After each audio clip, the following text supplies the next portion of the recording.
commencer sur la question. Oui, alors juste pour expliquer un peu ce qui se passe par exemple dans d'autres pays, on va collecter des données juste pour les rendre publiques. C'est-à-dire que ce qui est difficile aujourd'hui quand vous collectez des données médicales, c'est de ne pas expliquer dès le début ce qu'on va en faire. Et donc si vous demandez à quelqu'un de donner son IRM déjà a posteriori, déjà il faut le retrouver, il faut lui faire signer un document, donc tout ça c'est très très compliqué. Et ce qui permet aussi peut-être à un certain nombre de personnes du corps médical de dire que leurs données simplement peuvent être partagées et c'est comme ça. Donc on a financé énormément aux États-Unis, en Angleterre, du coup on paye juste des gens pour collecter des données, on ne sait pas exactement pourquoi elles vont l'utiliser, et puis vous signez aujourd'hui des documents où vous vous engagez à, par exemple, ne pas essayer de retrouver l'identité des gens ou à faire une recherche éthique et morale. Et voilà. Donc c'est des choses qui sont assez légers et puis qui sont signées dès le premier jour quand les gens font les collègues, quand ils acceptent de donner leurs propres données, ils acceptent que ces données vont être rendues publiques. Donc effectivement, la législation fait qu'aujourd'hui, techniquement, on est obligé de leur autoriser à enlever leurs données des bases de données a posteriori. Donc ils se posent des questions de comment est-ce qu'on fait pour enlever un point d'un dataset sur lequel il y a déjà des réseaux pré-entraînés ou des modèles pré-entraînés. Ça pose un autre problème, à quel point est-ce que c'est la 5e décimale du 2e poids sur le 5e neurone et que le fait d'enlever un point... voilà. Donc ça pose des problèmes comme ça. Et je trouve dans d'autres endroits, en France en particulier, on a plutôt tendance à dire on a déjà plein d'endroits où on collecte des données et on se pose la question de les ouvrir après. Et finalement, c'est beaucoup plus dur. C'est beaucoup plus dur que de se dire autant faire un chèque de 4 millions ou de 5 millions. Et le seul but du jeu, c'est de collecter des nouvelles données et les données seront publiques dès le début. Et du coup, il n'y a pas de question qui se pose de ça, c'est mes données, ça, c'est les tiennes, je ne te les partage pas parce que je ne veux pas que tu publies avant moi. Et alors qu'en France, on a un peu cette idée d'ouvrir les silos, mais une fois que les silos sont là, c'est quand même très très compliqué. Il y a à savoir que sur le sujet, quand même, le recueil du consentement éclairé du patient pour l'utilisation éventuelle de ces données dans le cadre d'une étude scientifique, il est aujourd'hui pas très éclairé, quoi. En fait, on a juste une espèce de papier où il y a écrit des choses pas très claires et ça donne pas envie parce qu'on comprend pas forcément très bien où est-ce qu'on va. Ouais. Mais d'ailleurs, il y a une forme d'hypocrisie, je pense, derrière tout ça, parce que justement, il y a des moyens de rendre le patient plus central dans le consentement, et en plus de rendre plus dynamique, du coup, son acceptation pour participer à d'autres études qui n'étaient pas dans le consentement initial. Ça s'appelle le consentement dynamique. C'est Sage Bionetworks qui avait proposé ça. Et par exemple, ça peut être une solution pour faire un peu une voie du milieu, quoi. C'est-à-dire que le patient a un consentement numérique et peut a posteriori en fait avoir une notification si ces données peuvent être utilisées dans un autre cadre de recherche. Et plutôt que d'aller rechercher dans les papiers dans une armoire et 3 mois après, etc. Là, on pourrait avoir sur 10 000 patients qui passent un protocole défini, ils pourraient être contactés pour un autre protocole. Après, il faut juger qu'ils ne reçoivent pas 10 notifications par jour, bien sûr. Mais là, à l'heure actuelle, ce qui est aberrant, c'est d'avoir des cohortes contrôle, par exemple, pour un protocole précis, et que pour un autre protocole, on va avoir besoin encore d'autres contrôles et qu'on doit tout repartir de zéro, alors qu'on pourrait utiliser le même dataset. Et, je voulais ajouter que j'ai participé à une réunion au CEA où ils ont invité un panel des législateurs, de juristes. En fait, quand ils voient, et ils sont très intéressés par la question, et quand ils voient des présentations où, par exemple, là où Alexandre a montré la reconstruction de ce qu'on est en train de voir, en fait, ça les fait très très peur, parce qu'ils imaginent qu'on peut déjà lire la pensée. Et en fait, je pense que nous, en tant que scientifiques, on veut montrer des choses très intéressantes, parce qu'on essaye de passer un message, mais on se met un peu un bâton dans la roue parce que ça fait peur aux juristes. Et en fait, ils se posent la question, dans le cas de l'EEG, ou enfin dans tous les cas, mais l'infirmerie aussi, est-ce que je peux, à partir de cette donnée-là, identifier la personne? Et est-ce que mathématiquement c'est possible? Et des deux, si c'est mathématiquement possible, est-ce qu'aujourd'hui on peut le faire? Parce que l'EEG, vous allez voir, ça a vu un EEG, moi je vous assure, on ne peut pas voir si c'est le vôtre, parce qu'on n'a pas une base de données de tous les EEG du monde, comme on peut avoir la base de données de fingerprints des gens. Et pourtant, les fingerprints, justement, c'est un exemple excellent, parce que les plis du cortex sont un fingerprint. Et donc, du coup, ça c'est quelque chose que si vous avez un IRM et que vous pouvez avoir cette information, vous pourriez identifier la personne. Par contre, il n'y a pas cette base de données, donc en fait, c'est pas identifiable. Et du coup, c'est un terrain un peu côté législation. Mon message de cette réunion, c'est que c'est un terrain très gris sur qu'est-ce qui est identifiable ou non. Et donc, du coup, ça nous aide pas beaucoup, je pense. C'est un peu... ouais. Là-dessus, c'est pareil, on tombe sur aussi une hypocrisie un peu sur le côté on va protéger énormément et bureaucratiser énormément du côté recherche et du côté, par exemple, social media research et marketing research. D'ailleurs, dans le RGPD, le marketing research est considéré comme un argument suffisant pour faire des choses qui n'étaient pas prévues dans le consentement initial. Enfin, on voit où ça va, quoi. Je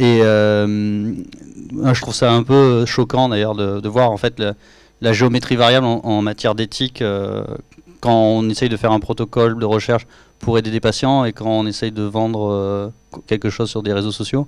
La notion d'identifiabilité, de sensibilité des informations, elle est un peu à géométrie variable. Ouais.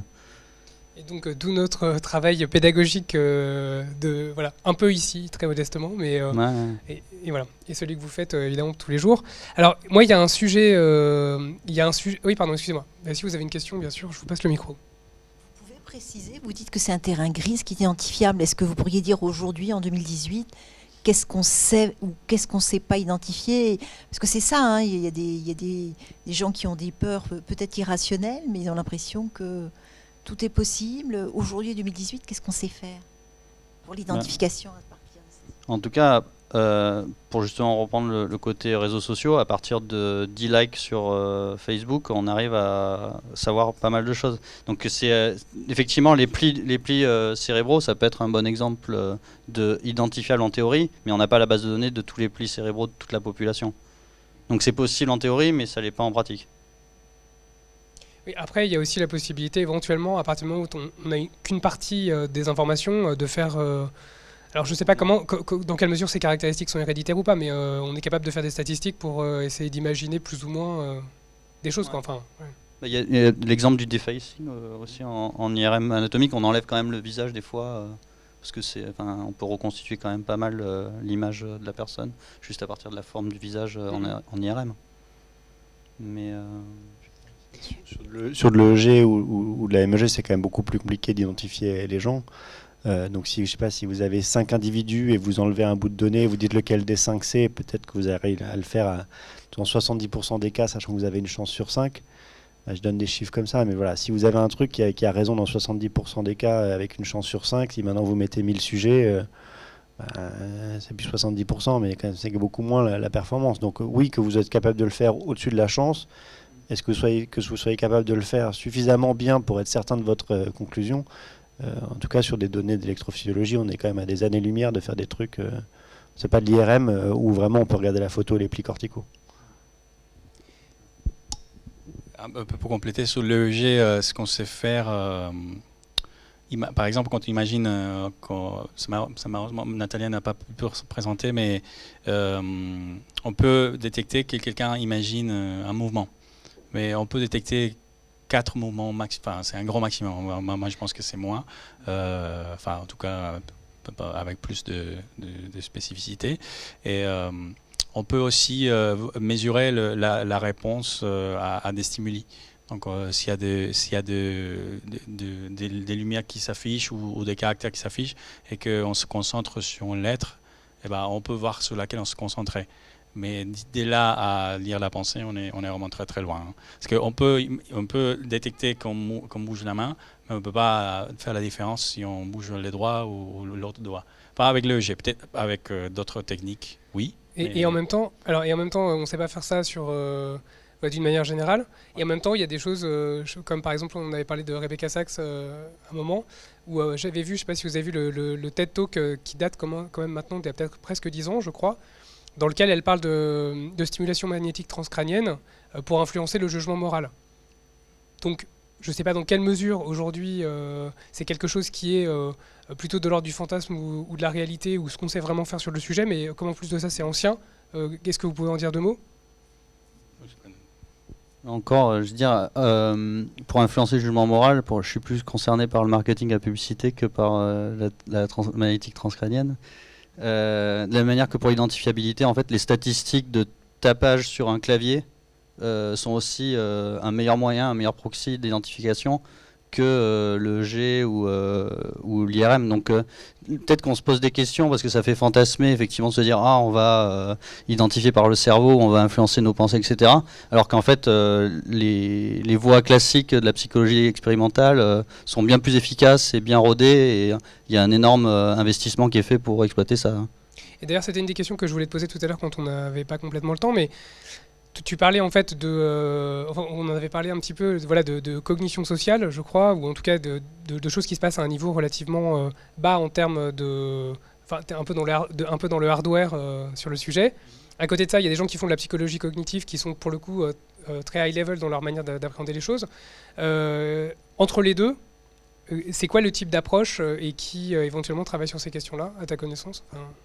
Ben, justement, j'essaye de rallier du sensorimoteur très bas niveau, très low level, justement, pour aller vers le high level. L'approche classique, c'est surtout en psychologie développement, typiquement. On essaie de comprendre comment l'enfant va passer de l'un à l'autre. Et l'imitation, par exemple, pendant ma thèse, j'ai beaucoup travaillé sur ça, avec Jacqueline Nadel. L'imitation, c'est un bon proxy parce que ça permet de faire du moteur, mais progressivement, l'imitation aussi a un moyen de communiquer. Donc il y a une transition qui s'opère en fait de quelque chose de très bas niveau à quelque chose qui commence à avoir du sens. Alors il y en a qui aiment bien aussi le regard aussi, avec tout ce qui est attention conjointe, etc. Mais en tout cas, la psychologie du développement, c'est une source énorme d'inspiration pour voir cette transition justement entre bas niveau et haut niveau. Ok. Alors moi, il y a un sujet de fond. Ah pardon, Jean-Jacques, tu voulais dire un truc? Non. Eh ben vas-y. Non? D'abord, je voudrais dire que je trouve ça super, toutes ces recherches. J'ai déjà visité Neurospin, c'est vraiment des beaux bâtiments et c'est très impressionnant les gros aimants qu'ils ont là-bas, etc. J'ai entendu tous ces discours là où on explique machine learning et intelligence artificielle, c'est la clé de beaucoup de choses. Pourtant, autrefois, on faisait des modèles et on essayait de faire marcher les modèles. Et il y a des gens qui font des systèmes biologiques et qui essayent de partir de tout en bas, regarder le fonctionnement des cellules. Et peut-être qu'on peut arriver à faire quelque chose aussi de ce côté-là. Et vous n'en avez pas beaucoup parlé. Et donc, ma question les plus générale, c'est est-ce qu'il y a des problèmes qu'on arrive à résoudre sans passer par l'apprentissage, quoi? Ou alors est-ce que c'est la nouvelle machine de Turing et on fait tout comme ça? Ah, le micro a disparu. Ah bah tiens, voilà.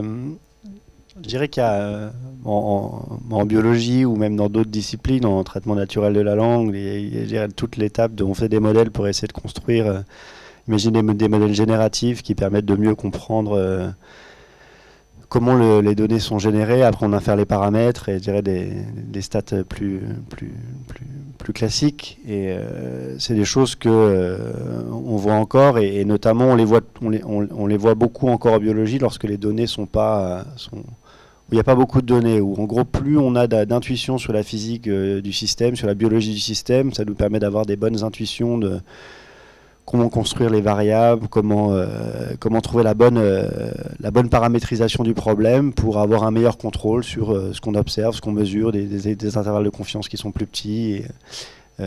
Après, c'est vrai qu'il y a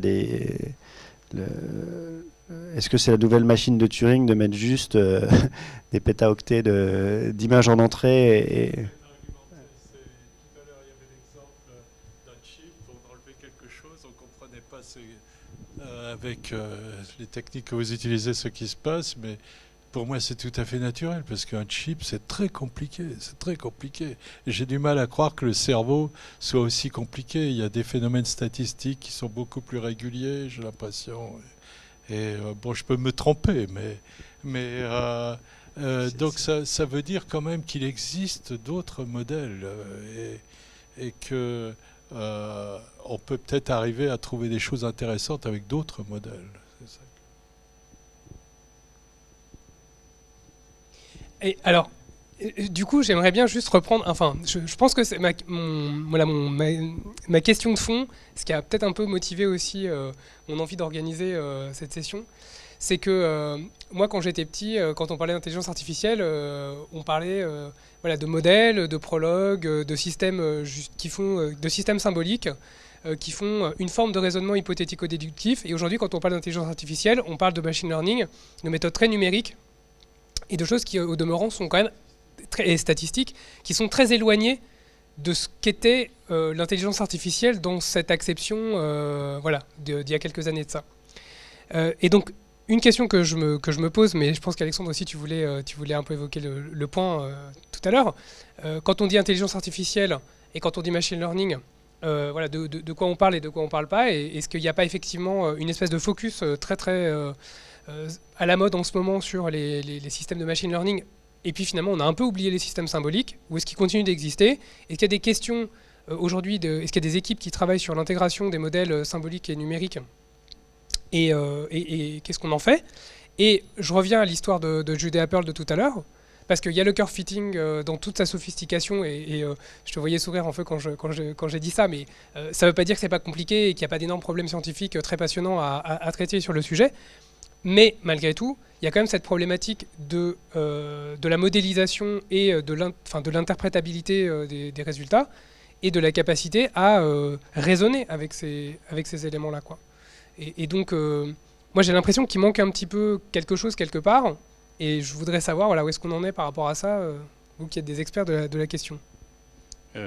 Avant de donner la parole. Pardon, Oui. excusez-moi, je rajoute un point, et j'en profite aussi pour remercier Virginie von Vassanov qui a contribué à constituer ce panel. Parce qu'il y a un point qui me semble, qui est très intéressant par rapport à ça, c'est la question de la métacognition. Et comme je sais qu'elle travaille sur ce sujet-là, et notamment avec la perception du temps, voilà. Dans quelle mesure cette question de la métacognition, c'est pas quelque chose qui nous, voilà, qui est une espèce de truc un peu manquant entre ces méthodes symboliques, ces méthodes numériques et la question des concepts et de la capacité à les manipuler, quoi. Voilà. Et, par rapport au premier point, moi je suis d'accord que les termes intelligence artificielle aujourd'hui, il est peut-être synonyme de machine learning, mais moi je suis pas d'accord. Moi j'ai appris l'intelligence artificielle avec un livre très connu de Norvig, où il n'y avait je pense qu'il n'y a même pas des algogénétiques dedans, hein, c'est juste résoudre le Wumpus à étoile, théorie graphe, satisfiabilité. Pour moi le machine learning c'était un cours à part, où et la définition qu'Alexandre a donnée était très juste. C'est un algo où on donne la donnée et lui il s'écalibre par rapport à ça, il essaie d'extrapoler. Pour moi c'est des choses qui sont différentes. Après, qu'est-ce qui est en commun? C'est peut-être que les deux, c'est des algorithmes qui apportent une intelligence. Soit une intelligence de la personne qui a créé cet algorithme comme à étoile, l'idée à étoile, ou l'intelligence de, en fait, on voit que cette donnée-là, elle suit une linéarité, donc du coup, qu'on peut peut-être la calibrer. Donc je pense que c'est ça les points en commun, mais pour moi c'est deux choses différentes, et que c'est peut-être l'effet mode marketing qui a pris les dessus malheureusement. Je te laisserai répondre sur la partie de métacognition après. Non, peut-être pour revenir sur deux. Non, mais c'est vrai que Jean-Jacques, c'est la première fois que j'entends quelqu'un me dire que le cerveau était peut-être plus simple qu'un microprocesseur. Donc, non, mais ok, je pourrais te citer sur la prochaine fois, si tu m'autorises. Non, je dirais qu'il y a quand même. Alors déjà, bon, c'est des choses que je connais pas forcément. J'ai pas fait moi-même, mais c'est vrai que notamment sur l'histoire des voitures autonomes, il y a un peu des mélanges, d'après ce que je comprends, dans les systèmes opérationnels entre des systèmes un petit peu à base de règles, avec des modèles très faits à la main, des systèmes experts à l'ancienne, et puis du deep learning et des choses comme ça. Et c'est un mélange notamment pour pallier à des problèmes ou de prédire dans des espaces où on n'avait pas beaucoup de points. Donc c'est un système de prédictif. Quand vous demandez de prédire depuis une donnée d'input où il n'y a pas beaucoup de points dans le voisinage, c'est quand même compliqué de faire une prédiction. Il y a un certain nombre de garde-fous qui sont faits avec où on remet un peu des modèles un peu, je dirais, à l'ancienne dans ce genre de choses. Donc il y a des hybridations qui peuvent être faites parce que les données sont pas là dans des cas extrêmes. Par exemple, quels sont les grands problèmes actuels en neurosciences tels que vous la faites? Les grands problèmes. Alors, moi, je dirais, j'aurais plus envie de répondre quels sont les grands problèmes du machine learning et comment on les connecte avec les problèmes qu'on peut rencontrer en neurosciences. Il y a peut-être un problème, moi, sur lequel je travaille de plus en plus, c'est ce problème de... Le principe du machine learning a une idée de base, c'est que les données qu'on va avoir dans le futur viennent de la même distribution que les données qu'on a vues pour apprendre. Ça me semble complètement stupide, mais tous les résultats théoriques que vous avez sur les erreurs de généralisation des modèles de machine learning est basé sur l'hypothèse que ce que vous allez voir des données dans le futur qui suivent la même distribution que ce que vous avez en entrée. Et je pense que n'importe quelle personne se dit l'environnement change, les distributions vont changer, donc comment est-ce qu'on fait? Et en fait, dès qu'on change ces choses-là, il y a plein de choses qui se cassent la figure. Et pourtant, c'est vraiment le vrai univers dans lequel on a envie de déployer ce genre de système de machine learning. Et vous avez ces problèmes-là en neurosciences, quand vous voulez prédire si les gens sont autistes en prenant les données de Robert Debré ou les données de je ne sais pas quel autre hôpital. Les distributions changent, les choses sont plus aussi simples et aussi bien comprises. Et donc là, il y a des choses qui sont peut-être encore à l'état de l'alchimie. Tu mentionnais la polémique qu'il y avait eu en décembre dernier sur le machine learning et le deep learning, c'est de l'alchimie, où il y a des choses qui sont encore un petit peu dans le domaine de la cuisine, quoi. Et donc je pense que là, il y a des choses à un peu mieux comprendre, mais en même temps, je pense que c'est compliqué, quoi. Voilà. Je ne sais pas si ça répond un petit peu à la question sur des grands défis que moi je peux voir en machine learning et neurosciences. Pour moi, c'est un des grands problèmes d'aujourd'hui des systèmes qui vont impacter en santé. C'est ces problèmes de distribution qui changent. Voilà, on a parlé tout à l'heure des données. Moi, je suis ravi qu'on travaille sur des données anglaises ou américaines, mais peut-être parce qu'on n'est pas en train d'overfitter les données anglo-saxonnes et de faire des systèmes qui marchent super bien pour les patients anglais, mais qui marchent très mal pour les patients français. Mais comme on l'a vu dans d'autres univers, dans d'autres recherches scientifiques où en fait les études sont faites sur des étudiants, par exemple. Voilà. Et alors donc IA et machine learning.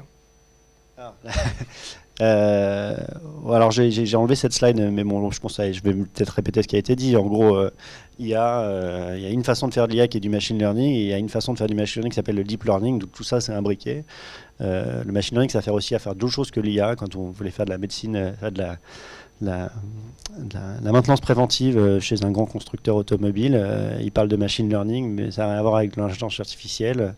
Lorsque vous voulez juste prédire des vidéos sur Netflix et de la recommandation sur Amazon, on parle de machine learning, mais bon, est-ce que c'est vraiment de l'intelligence artificielle au sens où on l'aurait défini comme Norvig Donc, non, l'IA, c'est un vaste programme. Aujourd'hui, on a tendance à utiliser IA et machine learning et data science de façon interchangeable.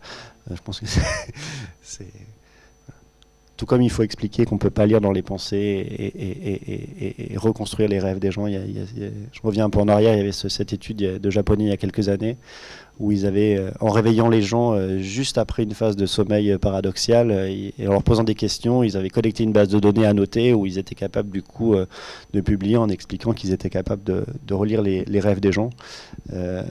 Donc là, on est dans le domaine où ça fait des gros titres. Après, quand on regarde dans le détail, ils ont un effet significatif. Est-ce que c'est un tout petit effet qui est peut-être contrôlé au-dessus de la chance, arriver à en faire un truc qui est vraiment aussi vrai que ce que l'homme de la rue pourrait imaginer dans lire des pensées et lire les rêves, c'est autre chose. Et alors Guillaume, métacognition. Métacognition. Oula, non mais alors déjà, il y avait plein de choses en même temps en plus, hein, parce que le premier truc qui me venait à l'esprit, c'était aussi le fait que ce mélange IA, machine learning, data science, c'était aussi un gros effet d'interaction entre le système économique et la science en tant que système social. Et de la même manière qu'à la racine des sciences cognitives, il y a eu un énorme débat en fait entre les cybernéticiens et les gens qui étaient plutôt dans la computation, et que justement le MIT et l'IA cognitiviste a gagné. Et la métaphore du cerveau ordinateur a gagné à cette époque-là. Là, on a derrière le tournant IA égale machine learning, tout l'investissement qu'il y a derrière d'un point de vue économique. Et enfin, c'est ce qui du coup biaise considérablement, je pense, l'opinion de ce qu'est l'intelligence artificielle à l'heure actuelle vers le machine learning ou la data science. Alors que justement, initialement, l'intelligence artificielle, il y avait des gens qui se revendiquaient plus de la vie artificielle, artificial life, genre les gens de Santa Fe Institute et de la complexité.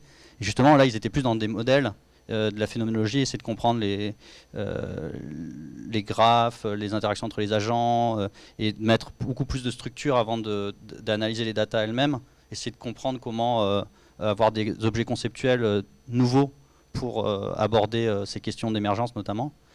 Donc j'espère qu'il va y avoir un contrebalancement pour pas que ça soit trop biaisé, parce qu'on en est revenu de la métaphore du cerveau-ordinateur. Je pense que si on part sur le cerveau, c'est que du reinforcement learning, on va en revenir aussi au bout d'un moment, quoi. Et alors justement, ça me permet d'enchaîner sur tout ce qui est métacognition. Je pense que la plupart des algos de machine learning, il leur manque le côté action, quoi. Il y a le côté plutôt perception feed-forward.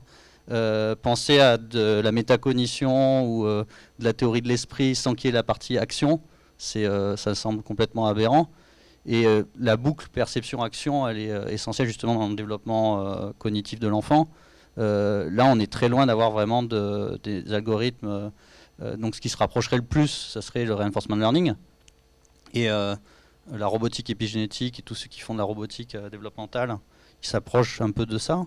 Et peut-être que là, du coup, on pourra s'approcher d'avoir de la métacognition artificielle, mais il faut qu'elle soit, à mon sens, incarnée et inscrite dans un couplage avec un environnement qui intègre des agents pour pouvoir former cette métacognition. Oui, tu disais à un moment qu'en fait, on avait plutôt de l'apprentissage non supervisé. Et donc, à un moment, dans cet apprentissage non supervisé, il faut... en fait, on fait émerger un peu des concepts aussi et dans l'expérimentation. Et après, il faut les manipuler et voir... poser une hypothèse. Enfin, tout le cycle en fait, que tu avais présenté, slide, j'avais noté tout à l'heure, 35 ou quelque chose comme ça. C'est un cycle qui peut... tu l'as présenté dans le cadre de la démarche du chercheur... mais le bébé, il fait ça aussi. Voilà. Mais le bébé fait ça aussi. Mais en réalité, les algos d'intelligence artificielle hypothético-déductif, ils font ça aussi. C'est-à-dire qu'en fait, ils posent des hypothèses, ils les testent, ensuite ils apprennent de leurs erreurs après avoir expérimenté. Et en principe, on devrait aboutir à ce type d'algorithme auto-apprenant, mais au-delà des simples méthodes de machine learning, quoi. Parce qu'à partir du moment où on pose les concepts et on est capable de les manipuler. Et moi, en fait, ma question de fond, c'est où est-ce qu'on en est de ce type de recherche-là? Je vois pas beaucoup de choses sur ça et je sais pas s'il y en a ou s'il y en a peut-être, mais je les ai pas vues. Moi, dans ma slide où j'avais un peu caricatural avec l'apprentissage supervisé et non supervisé, aujourd'hui, on regarde, il y a énormément de travaux qui sont faits sur ce qu'on appelle du self-supervised learning ou weekly supervised learning, où on essaye de construire des tâches auxiliaires, on prend des données comme ça, on essaie de dire comment est-ce que je peux modifier les données pour que je puisse prédire l'altération que j'ai fait. Et c'est un peu comme, je vais interagir avec la donnée, je vais lui faire quelque chose. Est-ce que je suis capable d'apprendre une représentation de l'espace dans le temps ou dans l'espace qui me permettent de savoir si finalement j'ai altéré comme ci ou comme ça. Et en fait, on génère des tâches à partir de données qui sont non annotées, donc sans gens qui ont été payés pour annoter sur Mechanical Turk, comme je le disais. Et il y a beaucoup de gens, en computer vision, ça fait très longtemps qu'on fait ça. C'est des choses aussi bêtes que essayer de prédire la frame d'après sur une vidéo pour essayer d'apprendre la physique. Parce que si on met un objet qui va se casser la figure d'une certaine façon, prédire la frame d'après, c'est finalement peut-être avoir compris la gravité. Donc on construit des tâches supervisées à partir de données qui juste implémentent un certain modèle. Et en fait, on est dans des espaces de représentation continue. Parce qu'en fait, on fait des petites variations et toutes les méthodes numériques sont fondées sur les gradients, les trucs, on déplace un petit peu, on voit comment ça évolue, etc. Mais en fait, sauf à ce que je comprenne pas, ce qui est tout à fait possible, je vois pas comment est-ce qu'en faisant ce type de méthode-là, on va être capable de démontrer le théorème de Pythagore, par exemple. Et pour moi, c'est d'autres méthodes qui sont utilisées, et en même temps, dans le cerveau humain, il y a les deux. En fait, on a des méthodes de type raisonnement symbolique, hypothético-déductif. On essaye, on teste une hypothèse, tiens, est-ce que ça, le carré d'hypoténuse, etc., machin, et puis ça marche ou ça marche pas. On cherche, on a des espaces de recherche de démonstration. Alors, je l'ai pas trouvé tout seul, mais il y a quelqu'un qui l'a trouvé un jour. Voilà. Et d'ailleurs, la personne qui l'a trouvé, dans un premier temps, elle a sans doute fait une observation. qui relevait peut-être du machine learning, c'est-à-dire du Il y machine a learning ou plein du de human triangles learning. équilatérales. C'est qu'en fait, elle a observé des aires triangles de rectangles. triangles rectangles, et puis elle Et- s'est dit, tiens, il y a peut-être une règle, et cette règle, elle l'a démontrée. Ah, pour moi, non. Mais pour le chercheur qui l'a trouvé la première fois, Pythagore en l'occurrence, voilà, peut-être quoi. Donc moi, ma question, c'est aujourd'hui, avec toutes ces méthodes qui ont effectivement l'attention des médias, et on comprend pourquoi compte tenu de leur efficacité, et comme le dit Jude Apple, quand on lui dit, alors, est-ce que finalement c'est décevant, il dit, bah non, c'est extraordinaire. Je pensais pas qu'on pouvait faire autant de choses avec juste du curve fitting. Voilà. Et en même temps, dans quelle mesure on ne peut pas aller au-delà de ça Encore une fois, on a mis beaucoup d'argent sur le curve fitting, donc du coup ça fait beaucoup d'avancées d'un coup sur cette approche-là.